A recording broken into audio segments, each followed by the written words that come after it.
this House and listened to this debate as the bill has progressed to the third reading, and I must admit that I've been disheartened by the lack of understanding, perhaps willful, that some members have shown towards the perspectives of the other. I've been particularly disheartened, Mr. Speaker, by the way in which some who are in favour of this bill have been dismissive of the perspective of those against, by waving away their rational arguments as being motivated purely by a member's personal religion or faith. Mr. Speaker, I'm opposed to this bill, not because of the tenets of any religion, but because of scientific, philosophical and ethical premises which I hold to as clear and logical. I accept that those in favour of the bill do so because they approach the bill with very different premises, which I can understand, though I do not agree with them. First, I hold to the scientific premise that the unborn child is a human being, a fact so incontrovertible, I simply assert it.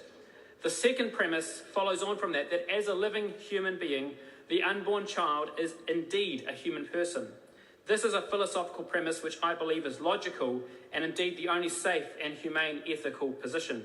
The child has its own DNA, a heartbeat, and can feel pain. My third premise is an ethical one. That as a human person, the unborn baby is entitled to be treated with dignity and respect and is a player in the ethical question of abortion in the same way that the mother of the child is. There is no doubt that the above beliefs have been influenced by my experiences in life.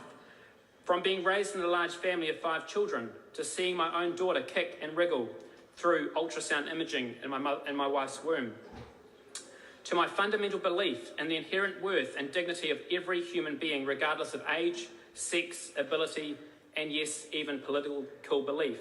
1 year ago today, my daughter was not born. Tomorrow, she was. But she would have no rights for 1 year ago today. The reality is, Mr. Speaker, we're all, every last one of us, shaped by our culture, our experiences, and our own most fundamental beliefs. These form the core of our being. A wise person can understand and identify how these beliefs and experiences shape them. And perhaps, Mr. Speaker, there are none so blind as those who can see the biases and influences of others, but are blind to the ideologies that shape their own. I would plead with members of this House not to allow themselves to hide behind the excuse that those who disagree only do so because they're influenced by ideology or religion or something else. To do so only shows blindness and the fact that we are all influenced. No, we should be brave enough to pause and listen to the arguments, try for a moment to understand them from the perspective of the one delivering them, and then refute them reasonably rather than simply label them or put the sticker on them.